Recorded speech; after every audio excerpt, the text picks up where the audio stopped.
bounds.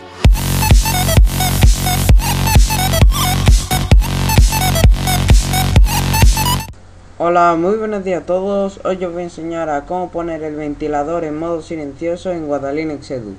Y bueno, pues lo que tendremos que hacer es presionar las teclas Fn y F8 y como podéis ver nos sale una notificación.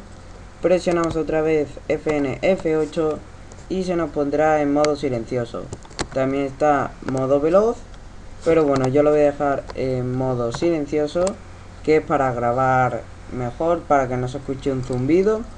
Así que bueno, esto ha sido todo, espero que os haya gustado el vídeo, like, favorito, suscríbete y hasta el próximo vídeo. Adiós.